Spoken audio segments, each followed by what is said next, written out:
కూడి వచ్చిన మీ అందరికీ నా శుభవందనాలు తెలియజేసుకుంటున్నాను. వందనాలండి. అందరూ ఎలా ఉన్నారు? వినిపిస్తలే?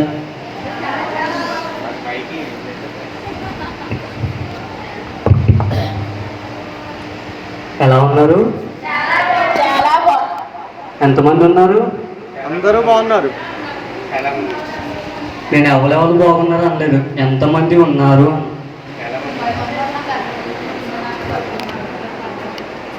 కొంతమంది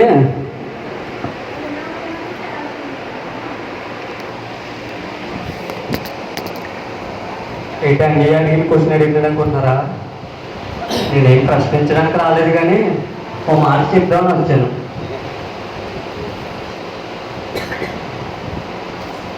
దేవుడి సన్నిధికి ఎందుకు రావాలో తెలుసా? క్రమం తప్పకుండా ఆరాధించడానికి, ఇంకా వాక్యం నేర్చుకోవడానికి, ఇంకా బలపడడానికి, ఇంకా ఇక్కడ ఎవరో చెప్తాను. ఓకే, మిమ్మల్ని ఫస్ట్ క్వశ్చన్ అడిగాను, ఏంటది? ఎలా ఉన్నారు? బాగున్నారా? ఎవరి వల్ల? అందుకోసమన్నా రావాలి ఇక్కడికి. మరి వస్తున్నారా అందరూ? చెప్పండి గట్టిగా. వచ్చినారంటే చెప్పండి గట్టిగా.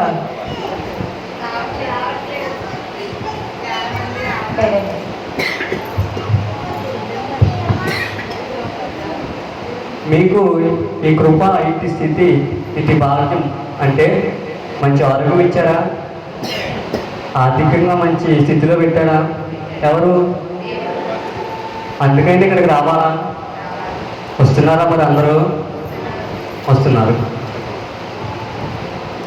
బయట ఉన్న వాళ్ళని అడగచ్చు, మాకు మంచి ఆరోగ్యం ఇవ్వలేదు, మమ్మల్ని కొన్ని స్థితుల్లో ఆర్థిక సమస్య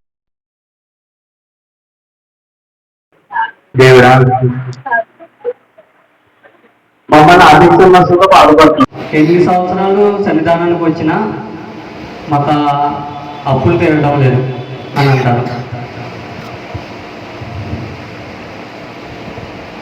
దేవుడు మీకు ఈ సన్నిధానానికి వస్తే వీటికన్నా మంచి శ్రేష్టమైనది ఇస్తానన్నాడు. ఏంటో తెలుసు? అది నిత్య జీవం, అంటే పరలోక రాజ్యం.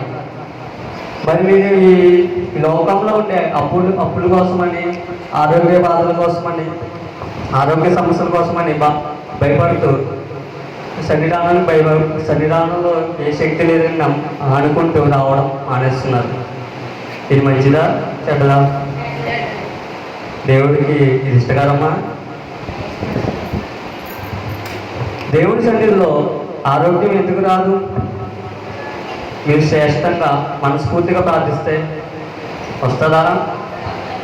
మీరు శ్రేష్టంగా మనస్ఫూర్తిగా దేవుని ఆరాధిస్తే మీ యొక్క ఆర్థిక సమస్యలు బాగుపడతాయా? కానీ ఎందుకు చేయడం లేదు మనం? ఏమి లేక? నమ్మిక లేక, విశ్వాసం లేక. ఉంటున్నారా విశ్వాసంలో? సరే, మీకు ఆలస్యం అవుతుంది కనుక మన యొక్క పరిశుద్ధ గ్రంథంలో ఓపెన్ చేసి వాక్యంలోకి వెళ్తాం. ఈరోజు అంశం ఏంటి? ఆశ. ఆశ అంటే ఏంటి అసలు? కోరిక, ఇంకా ఇష్టం, ఇంకా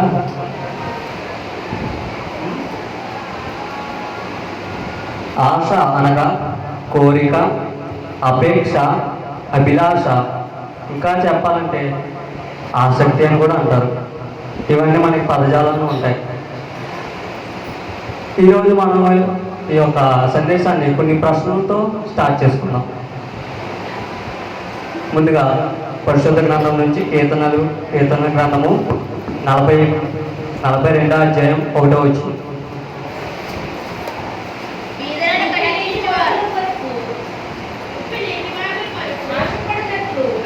దేవా, నీ కొరకు నా ప్రాణము ఆశపడుతున్నది. నా ప్రాణము అభినయ్. దుప్పి అంటే ఏంటి? మేక. మేక ఒక రకమైన జంతువు. ఇంకా గడ్డ. జింక విన్నారా? విన్నారా? మరి చెప్పరే.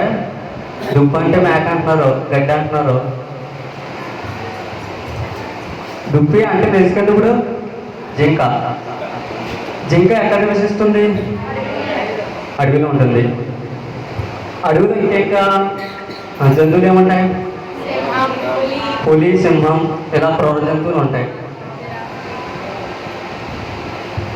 ఒక దుప్పి నీటి వాగు దగ్గరికి వెళ్తుందన్నమాట. ఒకసారి మరి చదవండి. దుప్పి నీటి వాగుల కొరకు ఆశపడినట్లు దేవా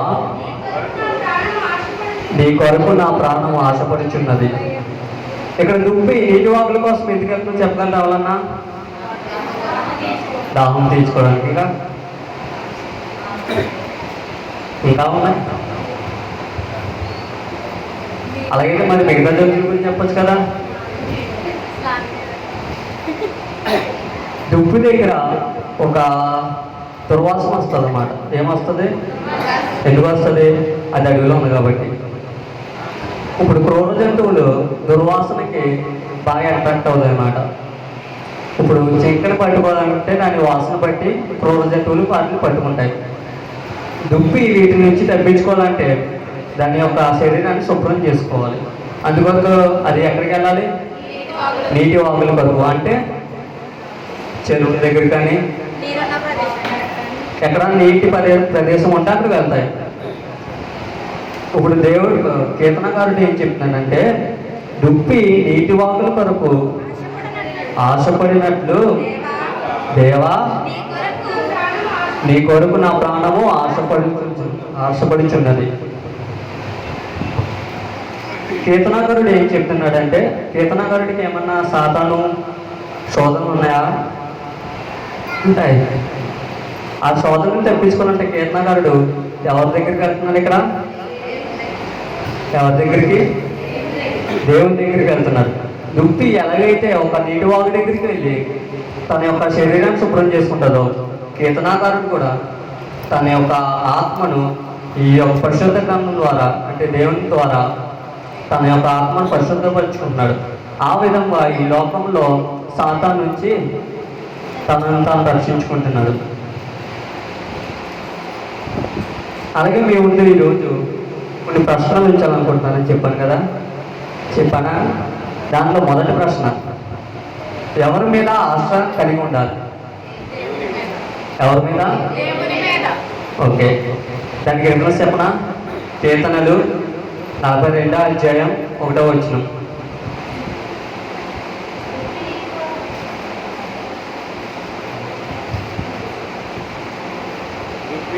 ఓకే, ఎవరి మీద ఆశపడి ఉండాలి? ఈ యొక్క లోకంలో నీవు శ్రమలు పడుతున్నావా? ఆర్థిక సమస్యతో బాధపడుతున్నావా? లేకపోతే అనారోగ్యంతో బాధపడుతున్నావా? దేవుడు సెలవిస్తున్నాడు ఏమంటే, నా యొద్దకు రమ్ము, నీకు మంచి ఆరోగ్యం దయచేస్తా, నేను ఆర్థిక సమస్యల నుంచి విడుదల దయచేస్తా. ఎవరి మీద ఆశపడాలని చెప్తున్నారు? దేవుని వైపు ఆశపడాలన్నారు. మొదటి ప్రశ్న యొక్క ఆన్సర్ ఏంటి? రెండో ప్రశ్న, ఎక్కడ ఆశ కలిగి ఉండాలి? దేవుని పడుతున్నారా అందరూ? దేవుని మందిరంలోకి రావడమే ప్రభుత్వం వస్తున్నాం కదా. అప్పుడు ఆశ ఎలా కలుగుతుంది దేవుని మందిరంలో? కీర్తనలు 63వ అధ్యాయం 2వ వచనం.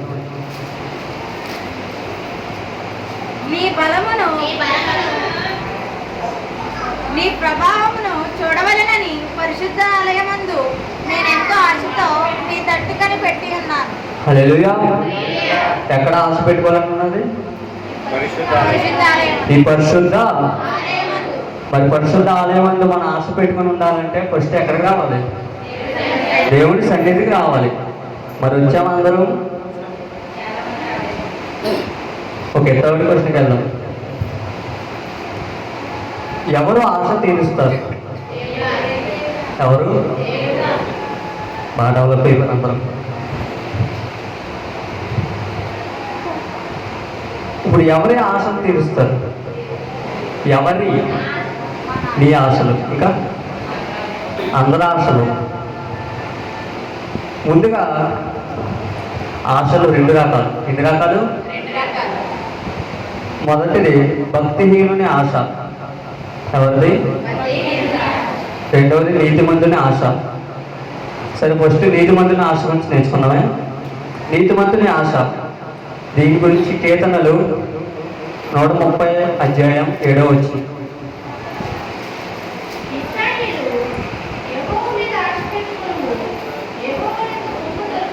హల్లెలూయా. భక్తి ఫస్ట్ నీతిమంతుడు ఎవరి మీద ఆశ పెట్టుకుంటారో తెలుసా? యెహోవా మీద. ఎవరి మీద?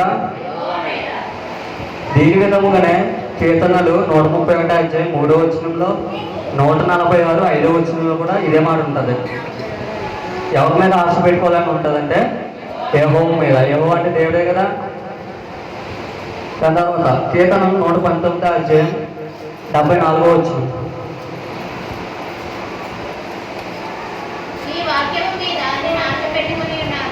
దేని మీద? ఈ వాక్యము మీద. అలాగే 119 20 అధ్యాయం 43 వచనం, 81 వచనం, 114 వచనం. ఇన్ని వచనాల్లో కూడా దేవుడు 3 ఆటల గురించి చెప్తాడు. ఏంటంటే న్యాయ విధుల మీద, వాక్యము మీద, ధర్మశాస్త్రము మీద. ఈ 3 ఆటల మీద ఎవరైతే ఆశ పెట్టుకొని ఉంటారో వాళ్ళు వర్ధిల్లుతారు. అన్ని కీర్తనలు చెప్తున్నానా? సరే, సామెతలు 8వ అధ్యాయం 10వ వచనం. 8, 10.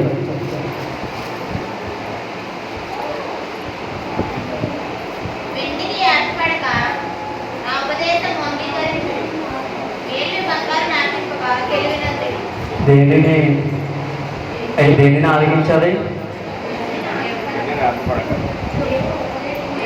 ఎవరి ఉపదేశము? దీనిలో కూడా మనకి ఏం చెప్తుంది? ఉపదేశం అంటే వాక్యమే కదా. వాక్యమే కదా. ఇప్పుడు మనం ఎవరి మీద ఆశపడాలి? దేవుని మీద. దేని మీద ఆశపడాలి? వాక్యం మీద, న్యాయ విధుల మీద, ధర్మశాస్త్రము మీద. ఈ 3 ఆటల మీద ఎవరు ఆధారపడతారు? నీతిమంతులు. ఇప్పుడు నేను ఎవరి గురించి చెప్తున్నాను? నీతిమంతులు. అందరూ నీతిమంతులేనా? ఇందాక అయితే అందరూ ఆశ తీరుస్తారని చెప్పారు. రెండవ కేటగిరీకి వెళ్దాం, భక్తిహీనులు. భక్తిహీనుల ఆశలు ఎలా ఉంటాయంటే దేవుడిని శోధించేస్తారు. ఏం చేస్తారు? శోధన అంటే తెలుసా? మొన్న గ్రూప్లో వీడియో పెట్టారు. ఎవరో ఇంటర్ అబ్బాయి ప్రార్థన చేస్తున్నారు. చూసారా అందరూ? ఎవరైనా చూడలేదా? ఏంటి? దేవా, నన్ను పాస్ చేయ దేవా, నేనేం చదవలేదు దేవా, కనీసం పక్కన నన్ను చూపించమని దేవా. ఏంటంటే ప్రార్థనది దేవుని శోధించేస్తున్నాడు. ఎందుకు ఏం చదవలేదు, సంవత్సరం అంతా చదవకుండా దేవుడిని అడుగుతున్నాడు, దేవా నన్ను పాస్ చేయ దేవా, నేనేం చదవలేదు దేవా. ఈ ప్రార్థన ఎలా ఉంటాయి దేవునికి? ఇది మనకి లోకపరమైన ఎగ్జాంపుల్. బైబిల్లో ఒక ఎగ్జాంపుల్ చూపించిన కీర్తనల గ్రంథము 78వ అధ్యాయం 18వ వచనం. వారు తమ ఆశ కొలది ఆహారం నడుపుచు తమ హృదయములలో దేవుని శోధించిరి. వారు తమ ఆశ కొలది ఆహారము అడుగుచు నా హృదయములలో దేవుని శోధించిరి. ఇక్కడ ఎవరు వాళ్ళు? మీకు మోషే కథ తెలుసా? మోషే ఎవరిని తీసుకెళ్తున్నారు ఐగుప్తు నుంచి కనాను వరకు? ఎవరిని? ఇశ్రాయేలు అడుగుతున్నారన్నమాట. ఏమడుగుతున్నారు? ఆహారం అడుగుతున్నారు. ఎవరిని? మోషేని ఎవరు అడగమని చెప్తే దేవుణ్ణి ఆహారం అడుగుతున్నాడు. అంటే దేవునికి మంచిగా శోధకరమైనది అది శోధించారా? నువ్వు ఇస్తానే నేను వెళ్తాను అంటున్నారు. ఏంటి? ఆహారం. అప్పుడు దేవుడికి ఎలా ఉంటుంది? దేవుడు ఆశ తీరుస్తారు, కానీ దాని తర్వాత ఏం జరిగిందో తెలుసా? 29వ వచనం నుంచి చదవండి. వారు కడుపారా తిని కలిసిరి, వారు ఆశించిన దానిని అనుగ్రహించను. వారు ఆశ తీరకమునిపే ఆహారం ఇంకా వారి నోళ్ళలో ఉండగానే దేవుడి కోపము వారి మీదకి దిగెను. వారిలో బలిసిన వారిని ఆయన సంహరించెను. అది ఇక్కడ ఏం చేశారు? శోధించారు. అప్పుడు దేవుడు ప్రతీకారంగా ఏం చేశారు? ఆహారం ముందు ఇచ్చారా లేదా? వాళ్ళ ఆశ తీర్చారా లేదా? కానీ శోధించినందుకు వాళ్ళకి శిక్ష పడింది. ఏంటది? నోట్లో ఉండగానే చనిపోయారు. సో ఇలాంటివి ఎవరిది ఆశ? ఇలాంటివి భక్తిహీనుల ఆశ. దాని తర్వాత కీర్తనలు 112:10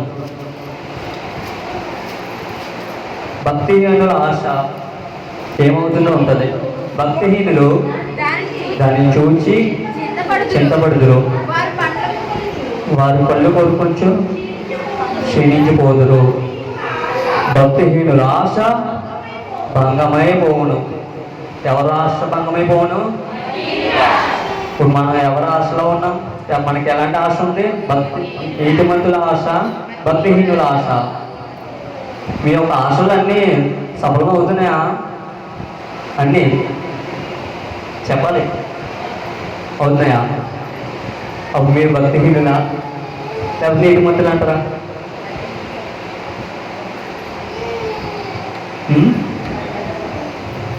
భక్తిహీనుల ఆశ భంగమైపోవడం. మొదటి యోహాను పత్రిక 2:17 2:17 లోకములు దాని ఆశయు గతించిపోవచ్చున్నా కానీ దేవుని చిత్తములు జరిగించేవాడు నిరంతరం నిలిచును. దీంట్లో కూడా లోకము యొక్క ఆశ ఎలా ఉంది? గతించిపోవచ్చున్నది. సో నేను చెప్పే సువార్త ఏంటంటే, మనం భక్తిహీనుల వలె ఉండక నీతిమంతుల వలె ఉంటే మన యొక్క ఆశలు ఎలా సఫలమవుతాయో, భక్తిహీనుల వలె ఉంటే మన యొక్క ఆశలు ఏమవుతాయో చెప్పాను అన్నమాట. భక్తిహీనుల ఆశ భంగమైపోవును, అవి నశించిపోవును. కానీ నీతిమంతుల యొక్క ఆశ అవి సఫలమవును. వారి యొక్క ఆశ కూడా ఎలా ఉంటుందో చెప్పాను మీకు. దేని మీద ఆధారపడి ఉంటారు? యెహోవా మీద, మరియు న్యాయ విధుల మీద, వాక్యము మీద, ధర్మశాస్త్రం మీద ఆధారపడి ఉంటాయి. అదే భక్తిహీనులు అంటే వాళ్ళ యొక్క ఆశ దేవుడిని శోధిస్తాయి. అట్టి విధంగా మనం ఉండకుండా నీతిమంతుల యొక్క ఆశ వలె ఉండాలి. దాని తర్వాత 4వ ప్రశ్న. ఎన్ని ప్రశ్నలు అయినప్పటికీ చెప్పండి ఒకటి.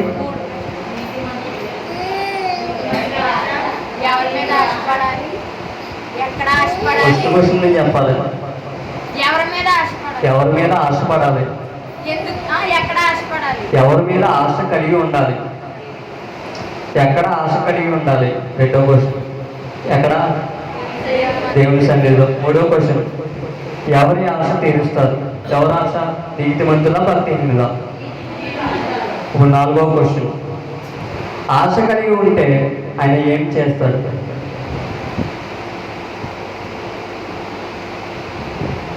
ఏం చేస్తారు? కీర్తనల గ్రంథము 107:9 అనగా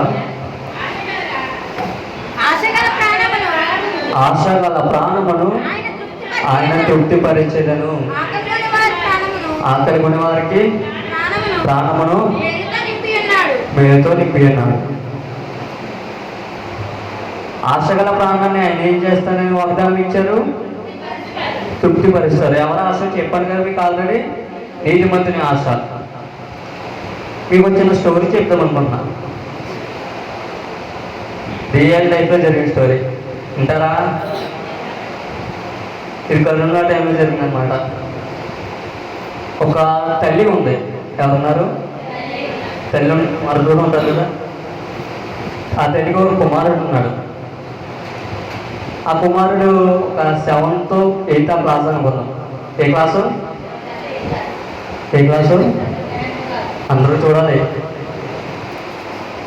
7th 8th క్లాస్ అనుకుందాం.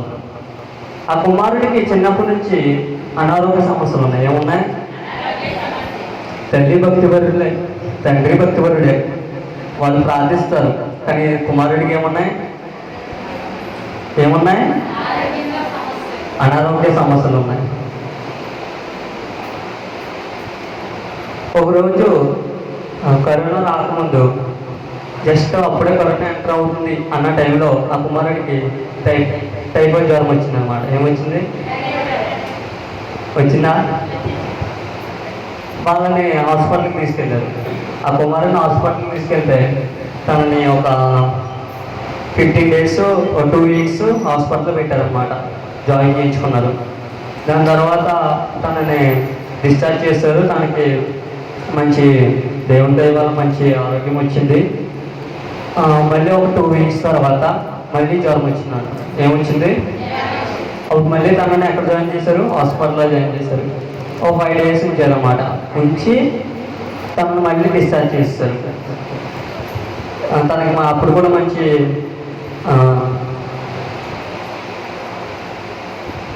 మంచి ఆరోగ్యం వచ్చింది. ఇప్పుడు 3వసారి నైట్ టైం జ్వరం వచ్చింది. తనను ఒకసారి హాస్పిటల్కి తీసుకెళ్ళి చెక్ చేయించడానికి బ్లడ్ టెస్ట్ చేద్దామని వెళ్ళారు. వెళ్తే అప్పుడు కరోనా బాగా ఎక్కువైపోయింది అనమాట. కరోనా ఎక్కువైపోయి అందరూ మాస్క్ తీసుకునే టైం, ఎక్కడ చూసినా కరోనా కేసులే. ఇది రాజమండ్రిలో జరిగింది. హాస్పిటల్ రాజమండ్రిలో ఉంది. ఎవరు చూసినా కరోనా కేసులు, టెస్ట్లు. అప్పుడు కుమారుడు ఏం చేశారు? కుమారుడిని తీసుకెళ్ళి నైట్ టైము బ్లడ్ టెస్ట్ చేయించడానికి తీసుకెళ్ళారు. కానీ కుమారుడి పరిస్థితి ఎలా ఉందంటే ఫుల్ రొంప, ఫుల్ దగ్గు. తల్లిదండ్రులు మాస్క్ పెట్టుకోలేరు కానీ కుమారుడికి మాస్క్ పెట్టారు. తల్లిదండ్రులు అయినా కరోనా పెరుగుతుంది కదా, కుమారుడు కరోనా కాదని దూరంగా లేరు. ఎక్కడున్నారు? పక్కనే కూర్చున్నారు. అప్పుడు కుమారుడి హాస్పిటల్ తీసుకెళ్ళి తనకి బ్లడ్ టెస్ట్ చేస్తుంటే వాళ్ళ చేసే నర్సు ఉంటారు కదా, వాళ్ళు ఏమన్నారంటే ఒకసారి కరోనా టెస్ట్ కూడా చేద్దామన్నారు. సరే అని చేయించారు. దేవుని దయ వల్ల తనకి ఏమొచ్చింది? నెగిటివ్ వచ్చింది. కరోనా నెగిటివ్ వచ్చింది. కానీ తనకి ఎవరికి తెలియని విషయం ఏంటంటే తనకి షుగర్ అని వచ్చింది. ఏమని వచ్చింది? షుగర్ అని వచ్చింది. తల్లిదండ్రులు చాలా వెళ్తుంచారు, చాలా బాధపడ్డారు. చిన్నప్పటి నుంచి పెరిగిన కుమారుడు.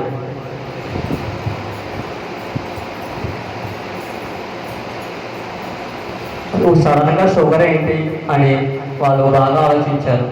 ఇంటికి వెళ్ళారు. వాళ్ళ యొక్క చుట్టాలకు కూడా చెప్పలేదు, వాళ్ళ యొక్క కుటుంబ సభ్యులకు చెప్పకుండా నైట్ అంతా లోపల నుండి ప్రేర్ చేయించారు. షుగర్ టెస్ట్ ఉన్న వాళ్ళకి మార్నింగ్ 8 ఆ టైం కల్లా షుగర్ టెస్ట్ ఉంటుంది. ఎక్కడంటే రాజమండ్రిలోనే. తనని ఆ టైం కల్లా తీసుకెళ్ళాలి. కానీ మార్నింగ్ ఏం పెట్టకూడదు. సరే అని తనని తీసుకెళ్ళారు. తల్లి యొక్క విశ్వాసం ఏంటంటే నా యొక్క కుమారుడి షుగర్ ఏంటని ప్రార్థించి తన ఒక షుగర్ మార్నింగ్ టిఫిన్ పెడతారు కదా, మార్నింగ్ బ్లడ్ టెస్ట్ చేసిన తర్వాత టిఫిన్లో షుగర్ వేద్దామని షుగర్ బాటిల్ అడిగింది. ఏమడికెళ్ళింది? షుగర్ ఒక డబ్బా అడిగింది. తల్లి యొక్క విశ్వాసం చూసారా? తల్లి ఉన్న ఆశ ఏంటి?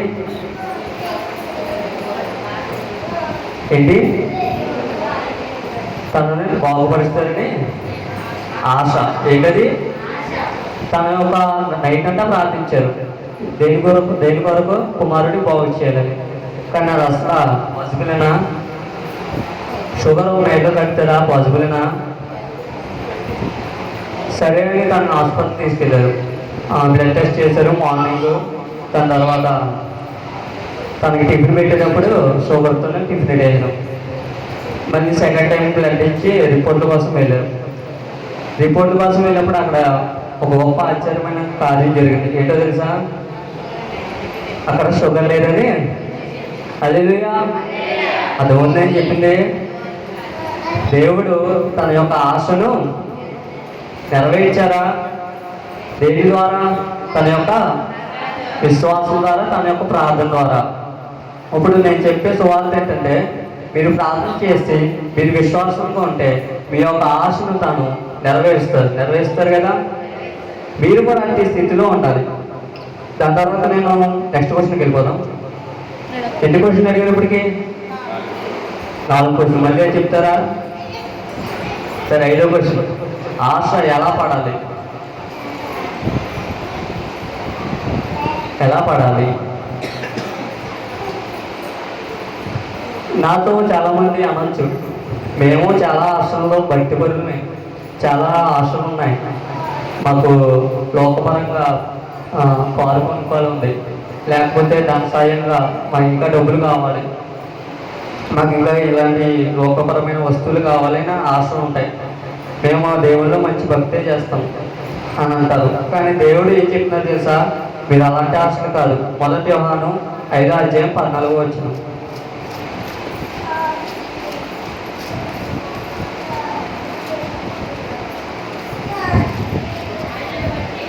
ఆయనను బట్టి మనకు కలిగిన ధైర్యం ఏమనగా, ఆయన చిత్తానుసారముగా మనమేం అడిగినను ఆయన మనవి ఆలోచించును. ఇక్కడ ఎవరి చిత్తానుసారంగా ఉంది? దేవుడి చిత్తానుసారంగా ఉంది. ఆశ ఎలా పడాలంటే లోకపరంగా, లోకం చిత్తం కాకుండా దేవుడి చిత్తం. అంటే మన యొక్క ఆత్మీయ స్థితిని పెంచమని ఆశపడాలి. లేకపోతే మనకి మంచి వాక్యం చదివే ఆసక్తి రావాలని మనం ఆశపడాలి. లేకపోతే ప్రార్థన నేర్చుకోవాలని ఆసక్తి ఉండాలి. అలాంటి విషయాలు కాకుండా లోకపరంగా ఆసక్తి మనం పెంచుకుంటే దేవుడు అలాంటివి నెరవేర్చనని బైబిల్లో చెప్పారు. సో మనం ఈరోజు నేర్చుకున్న ఎన్ని క్వశ్చన్స్? 5 క్వశ్చన్స్. ఆన్సర్ చెప్పేదరా? చెప్తారా? ఓకే, లాస్ట్ సమయంగా క్వశ్చన్ ఎవరి మీద ఆశ ఉంచాలి?